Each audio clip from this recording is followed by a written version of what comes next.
नमस्कार साथियों, स्वागत है आपका फाइनेंशियल इकोनॉमिक्स की क्लास में। हम चर्चा कर रहे थे मुद्रास्फीति के कारणों की। तो मुद्रास्फीति मांगजन्य मुद्रास्फीति के 3 कारणों की चर्चा हमने की थी। चौथा कारण है मुद्रापूर्ति का अति विस्तार। तो ऐसा तब होता है जब बहुत कम सामानों के पीछे बहुत ज़्यादा मुद्रा उपलब्ध होती है, यानी कि अर्थव्यवस्था में मुद्रा की मात्रा ज़्यादा और वस्तु और सेवाओं की मात्रा कम होती है। जब सरकार बहुत अधिक धन या मुद्रा छापती है और ऐसा वह अपने कर्ज को चुकाने के लिए करती है, तो मुद्रा की अत्यधिक आपूर्ति मूल रूप से हाइपर इन्फ्लेशन का प्राथमिक कारण बनती है। इसके अतिरिक्त जब केंद्रीय बैंक द्वारा वाणिज्य बैंकों को अत्यधिक साख विस्तार की अनुमति प्रदान की जाती है, यानी कि उनको लोन देने की अनुमति देती जाती है, तो उस दशा में भी अर्थव्यवस्था में मुद्रा की आपूर्ति बढ़ जाती है और मांगजन्य मुद्रास्फीति उत्पन्न हो जाती है।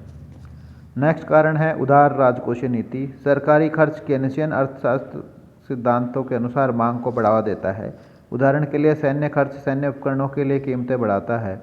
जब सरकार करों को कम करती है तो यह मांग को भी बढ़ाती है। वस्तुओं और सेवाओं पर खर्च करने के लिए उपभोक्ताओं के पास अधिक खर्च योग्य आय शेष रहती है। तो टैक्स कम करोगे तो उनकी खर्च योग्य आय बढ़ जाएगी। जब समग्र मांग समग्र आपूर्ति की तुलना में तेजी से बढ़ती है तो यह मुद्रास्फीति को जन्म देती है। उदाहरण के लिए बंधक ब्याज दरों के लिए कर विराम से आवास की मांग में वृद्धि होती है। अब नेक्स्ट कारण है सशक्त ब्रांड। तो एक मजबूत ब्रांड जो खुद मार्केटिंग द्वारा बनाया जाता है। मार्केटिंग या विपणन कुछ उत्पादों के लिए एक उच्च मांग उत्पन्न करता है, यानी कि जो आपने एडवर्टाइजमेंट करते हैं, मार्केटिंग करते हैं, तो उससे आपके ब्रांड की डिमांड उत्पन्न होती है। तो यह उच्च मांग उत्पन्न करता है, जो कि संपत्ति मुद्रास्फीति का एक स्वरूप है। एक महान उदाहरण है एप्पल उत्पाद, जिसमें आईपॉड, आईपैड, आईफोन शामिल है। इन सामानों की कीमतें तुलनीय उत्पादों की तुलना में बहुत अधिक हैं, और ऐसा इसलिए है क्योंकि उपभोक्ता को लगता है कि एप्पल उनकी ज़रूरतों को समझता है, जिसमें भावनात्मक ज़रूरतें भी शामिल है। एक एप्पल उत्पाद मालिक के लिए एक निश्चित पहचान है। ये एप्पल को अधिक कीमत वसूलने की अनुमति देता है, यानी कि जो उसका ब्रांड है वो वर्ल्ड में फेमस हो चुका है। तो इसीलिए एप्पल कंपनी के सभी आइटम्स बहुत महंगे प्राप्त होते हैं। नेक्स्ट है तकनीकी नवाचार। एक कंपनी जो एक नई तकनीक का निर्माण करती है वह बाजार की मालिक बनी रहती है, जब तक कि अन्य कंपनियों को यह पता नहीं लगता कि इसे कैसे कॉपी किया जाए। लोग उन उत्पादों और प्रौद्योगिकियों की मांग करते हैं जो उनके दैनिक जीवन में वास्तविक सुधार या फायदा पैदा करते हैं। नई तकनीक उन लोगों के लिए भी एक पसंद या पहचान बनाती है जिनको नवीनतम गैजेट्स पसंद होते हैं। उदाहरण के लिए टेस्ला की इलेक्ट्रिक स्पोर्ट्स कार एक तकनीकी सफलता थी। इसमें नए उन्नत Motors, power trains, battery PACS का इस्तेमाल किया गया था। यह इतना सफल है कि यह इन ऑटो पार्ट्स को अन्य कंपनियों को भी बेच रहा है। तो ये सब कारण हो गए मांगजन्य मुद्रास्फीति को उत्पन्न करने वाले। अब बात कर लेते हैं लागतजन्य मुद्रास्फीति के कारणों की। कुल मांग के अलावा कुल आपूर्ति भी मुद्रास्फीति को उत्पन्न करती है। चूँकि मुद्रास्फीति कुल आपूर्ति के वक्र को बाईं ओर खिसकने के कारण उत्पन्न होती है, इसलिए हमें लागतजन्य मुद्रास्फीति या सीपीआई कहते हैं। सीपीआई यानी कॉस्ट पुश इन्फ्लेशन।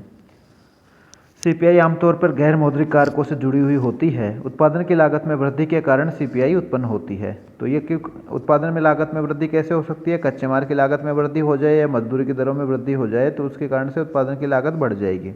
श्रम है, कच्चे माल और पूंजीगत सामानों की कमी लागत को बढ़ा देती है, जिससे लागत धक्का मुद्रास्फीति उत्पन्न होती है।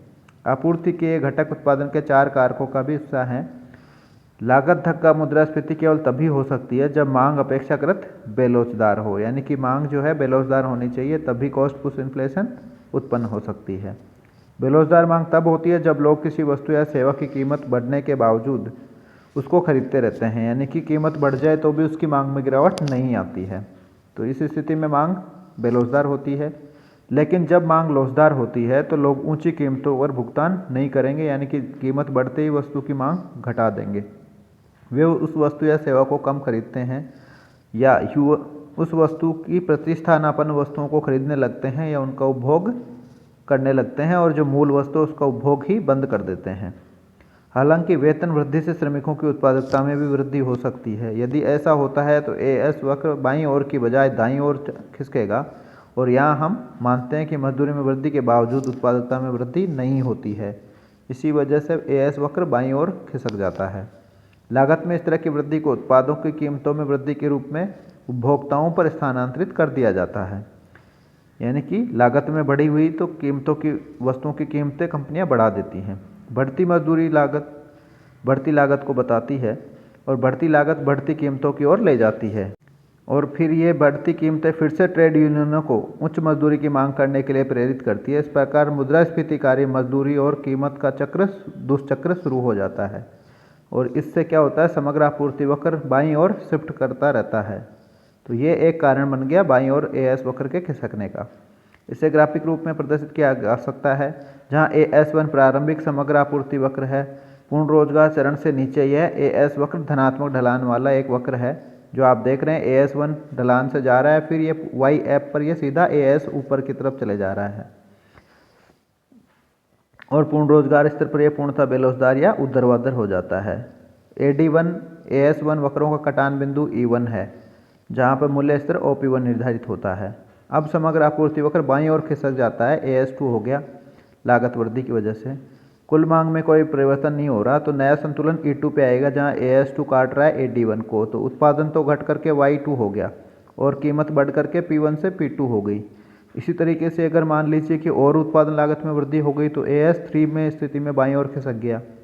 तो उस स्थिति में E3 पे हमारा संतुलन बिंदु हो गया एग्रीगेट डिमांड और AS3 के कटान बिंदु पे, और वहाँ कीमतें और ज़्यादा बढ़ करके P3 पे पहुँच गई और उत्पादन और ज़्यादा घट करके OY3 पे आ गया है। तो इसकी वजह से CPI या कॉस्ट पुश इन्फ्लेशन की वजह से पूर्ण रोजगार स्तर से नीचे उत्पादन पे चली गई अर्थव्यवस्था और कीमतों में वृद्धि हो गई, यानी कि सामान्य कीमत स्तर बढ़ता जा रहा है, मुद्रास्फीति उत्पन्न हो गई है।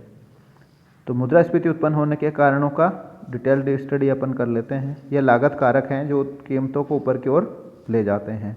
मूल्य वृद्धि के महत्वपूर्ण कारणों में से एक कच्चे माल की कीमत में वृद्धि है। उदाहरण के लिए एक प्रशासनिक आदेश से सरकार पेट्रोल और डीजल या माल भाड़े की दर में वृद्धि कर सकती है, पर हम इन इनपुट्स को अब अधिक कीमत पर खरीदते हैं और इससे उत्पादन की लागत बढ़ जाती है।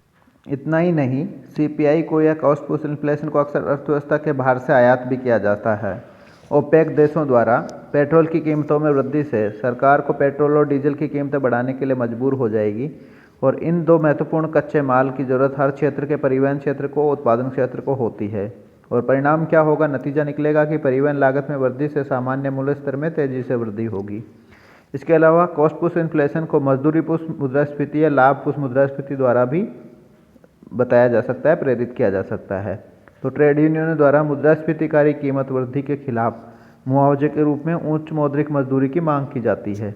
यदि मौद्रिक मजदूरी में वृद्धि श्रम उत्पादकता में वृद्धि से अधिक होती है तो समग्र आपूर्ति वक्र बाईं ओर खिसकेगा, और अगर उत्पादकता में वृद्धि ज़्यादा है और कीमतों में वृद्धि कम है तो दाईं ओर खिसकेगा। और फर्म अक्सर अपने लाभ मार्जिन का विस्तार करने के लिए भी कीमतों को बढ़ा लेती है, अपना लाभ का हिस्सा बढ़ाने के लिए कीमतों में वृद्धि कर लेती हैं। तो ये दो कारण और हो गए, तो मजदूरी में वृद्धि और लाभ मार्जिन में वृद्धि। तो राजकोषीय नीति में बदलाव जैसे कि अप्रत्यक्ष करों की दरों में वृद्धि भी उत्पादन की लागत में ऊपर की ओर दबाव बनाती है, यानी कि प्रोडक्शन टैक्स जो होता है, वस्तु और सेवाओं के उत्पादन पर जो एक्साइज ड्यूटी उत्पाद शुल्क लगाती है गवर्नमेंट, अप्रत्यक्ष कर लगाती है, सेल टैक्स है, GST है, तो उनमें वृद्धि हो जाएगी तो उत्पादन की लागत बढ़ जाएगी और इसलिए बाईं ओर खिसक जाएगा AS वक्र। तो बड़े पैमाने पर उपभोग की जाने वाली वस्तुओं पर उत्पाद कर में वृद्धि निश्चित रूप से मुद्रास्फीतिकारी होती है, इसलिए इस स्थिति में सरकार पर महंगाई पैदा करने का आरोप लगाया जाता है। अंत में उत्पादन विफलताओं के परिणाम स्वरूप उत्पादन घट सकता है। प्राकृतिक आपदा हो गई, प्राकृतिक संसाधनों का क्रमिक क्षरण हो गया, काम रोक दिया, बिजली की कटौती आदि से कुल उत्पादन घट सकता है और इस उत्पादन में कमी के बीच में व्यापारियों और जमाखोरों द्वारा सृजित किसी भी सामान की कृत्रिम कमी स्थिति को और ज़्यादा खराब कर देती है। यानी कि जो मार्केट है उसमें चीज़ों को दबा लिया जाता है और मार्केट में चीज़ों की अवेलेबिलिटी या सप्लाई कम दिखा करके रेटें बढ़ाई जाती हैं। तो वस्तु और सेवाओं का अनैतिक या अवैध भंडारण कर दिया जाता है और मार्केट में उनकी सप्लाई में कमी बताई जाती है। इसके अलावा अक्षमता, भ्रष्टाचार, अर्थव्यवस्था का कुप्रबंधन आदि भी अन्य कारण हो सकते हैं, जिसकी वजह से अर्थव्यवस्था में मुद्रास्फीति की समस्या विकराल हो जाती है। मुद्रास्फीति विभिन्न कारकों के परस्पर क्रियाओं का परिणाम होती है। किसी विशेष कारक को किसी भी मुद्रास्फीति मूल्य के लिए वृद्धि के लिए जिम्मेदार नहीं ठहराया जा सकता। तो कारणों की विस्तृत जानकारी निम्नानुसार है, अपन एक एक करके कारण देख लेते हैं कॉस्ट पुश इन्फ्लेशन के अंदर। पहला है एकाधिकार या मोनोपोली। तो कंपनियां जो एक उद्योग पर एकाधिकार प्राप्त करती है वे लागत पुश इन्फ्लेशन पैदा कर सकती हैं। एक एकाधिकारी अपने लाभ लक्ष्य को पूरा करने के लिए आपूर्ति कम कर सकता है। एक अच्छा उदाहरण पेट्रोलियम निर्यातक देशों का संगठन ओपेक है। इसने तेल की कीमतों पर एकाधिकार की कोशिश की। ओपेक से पहले इसके सदस्य देशों ने एक दूसरे के साथ तेल कीमतों को लेकर के कंपटीशन था, यानी कि उनमें आपस में प्रतिस्पर्धा थी। लेकिन उन्होंने ओपेक बना करके तेल की कीमतों को यूनियनाइज कर लिया कि एक ही रेट रखेंगे और बढ़ा के रखेंगे, और इसकी वजह से गैर नवीकरणीय प्राकृतिक संसाधनों के लिए उचित मूल्य नहीं मिला। ओपेक के सदस्य अब हर साल 42% तेल का उत्पादन करते हैं और वे दुनिया के 80% तेल भंडारों को नियंत्रित करते हैं। और ओपेक के सदस्यों ने 1970 के दशक के तेल एम्बार्गो के दौरान लागत-पुष्ट मुद्रास्फीति उत्पन्न करी पूरी दुनिया में लगभग। जब ओपेक ने 1973 में तेल उत्पादन पर मात्रात्मक प्रतिबंध लगाए तो उसने तेल कीमतों को चौगुना कर दिया था। इसके अलावा 2014 में भी शेल तेल उत्पादकों ने ओपेक के एकाधिकार को शक्ति को चुनौती दी और परिणाम स्वरूप कीमतें अब तेल की कम हो गई हैं। तो इस तरीके से अगर कोई एकाधिकारी चाहे तो वह अपने उत्पाद का उत्पादन घटा करके उसकी कीमतों को बढ़ा सकता है और मुद्रास्फीति को प्रोत्साहित कर सकता है। दूसरा है मजदूरी में वृद्धि। मजदूरी मुद्रास्फीति तब होती है जब श्रमिकों को मजदूरी में वृद्धि के माध्यम से बल देने में पर्याप्त लाभ होता है। कंपनियां फिर इस बढ़ी हुई मजदूरी की लागत को कीमत में जोड़ करके और बढ़ा करके और उपभोक्ताओं पर स्थानांतरित करती है। यूएस का ऑटो उद्योग ने अनुभव किया कि जब श्रमिक संघ उच्च मजदूरी के लिए दबाव बनाने में सक्षम थे, तो चीन के सस्ते श्रम और संयुक्त राज्य अमेरिका के श्रम संघों की शक्ति में गिरावट के बाद मजदूरी मुद्रास्फीति ऑटो सेक्टर में नहीं देखी गई है। तो ये करता है कि भाई मजदूर अपनी संगठन बना करके और अपनी कीमतों को बढ़वाने में सक्षम हो जाते हैं और फिर कंपनी उनको ये पेमेंट करके है और उस पेमेंट को कीमतों में बढ़ा करके प्रस्तुत कर देती है उपभोक्ताओं के, तो इससे मजदूरी मुद्रास्फीति उत्पन्न हो जाती है। तीसरी है प्राकृतिक आपदाएं। तो प्राकृतिक आपदाएं आपूर्ति को बाधित करके मुद्रास्फीति का कारण बनती हैं। 2011 में जापान में आया भूकंप इतना खतरनाक था और कि उसने वस्तु और सेवाओं की आपूर्ति को पूरी तरह से डिस्टर्ब कर दिया था और वहाँ कीमतें बहुत तेज बढ़ गई थी। इसने ऑटो पार्ट्स की आपूर्ति को बाधित कर दिया। ऐसा ही कैटरीना तूफान के बाद भी हुआ, जब तूफान ने तेल रिफाइनरियों को नष्ट कर दिया और गैस की कीमतें बढ़ गई थी। प्राकृतिक संसाधनों का क्षरण एक प्रकार की प्राकृतिक आपदा है। प्राकृतिक संसाधनों के अंधाधुंध दोहन से समाप्त होते जा रहे हैं। इस कारण इन पर आधारित उत्पादन प्रक्रियाओं को चलाए रखना संभव नहीं हो पाता है। यह उसी तरह से काम करता है जो आपूर्ति को सीमित करके और मुद्रास्फीति पैदा करता है, यानी कि वस्तुओं की सप्लाई कम हो जाती है। उदाहरण के लिए इमारती लकड़ी की आपूर्ति हेतु वनों से पेड़ों की अंधाधुंध कटाई की जा रही है, जिसकी वजह से इनकी उपलब्धता अब सीमित होने लगी है और इनकी कीमतें तेजी से बढ़ने लगी हैं।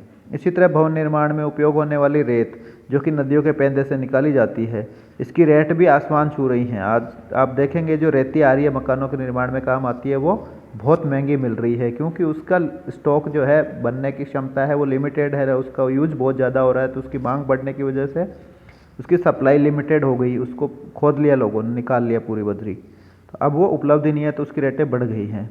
तो ये हो गई कॉस्ट पुश इन्फ्लेशन। नेक्स्ट है सरकारी विनियमन और कराधान।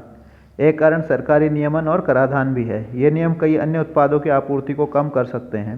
सिगरेट और शराब पर कर इन अस्वास्थ्यकारी वस्तुओं या उत्पादों की मांग को कम करने के लिए लगाए गए थे, लेकिन ऐसा हुआ, इसमें महत्वपूर्ण बात यह है कि इसने इसकी कीमतें बढ़ा दी और महंगाई पैदा कर दी, क्योंकि जो नशेड़ी लोग थे वो उनको उपभोग को रोक नहीं पाए और वो महंगी दरों पर भी उनको खरीद कर उपभोग कर रहे हैं। एथेनॉल उत्पादन की सरकारी सब्सिडी ने 2008 में खाद्य पदार्थों की कीमतों में बढ़ोतरी कर दी। एग्री बिजनेस ने दुग्ध उत्पादन के लिए मक्का उगाया और इसे खाद्य आपूर्ति में से बाहर ले गए, तो इससे भोजन की कीमतें तेज़ी से बढ़ने लगी थी और इस वर्ष दुनिया भर में खाद्य दंगे भी हुए थे। तो यह स्थितियां हैं कि जब आप किसी वस्तु का उत्पादन उसके मूल उत्पादन से अतिरिक्त उत्पादन में, दूसरे उत्पादन में या दूसरे उपयोग में डाल देते हो, तो उस वस्तु की मांग की आपूर्ति नहीं हो पाती है पर्याप्त मात्रा में और कीमतें बढ़ जाती हैं। नेक्स्ट है विनिमय दर। पांचवा कारण विनिमय दरों में बदलाव है। कोई भी देश जो अपनी मुद्रा के मूल्य को गिरने की अनुमति देता है, उच्च आयात कीमतों का अनुभव करता है। विदेशी आपूर्तिकर्ता अपने उत्पाद के मूल्य को मुद्रा के साथ नहीं गिरने देगा और इससे जिस देश में आयात कर रहा है उसको नुकसान होता है। यदि मांग बेरोजगार है तो वो कीमत बढ़ाकर भी अपना लाभ मार्जिन बरकरार रख सकता है।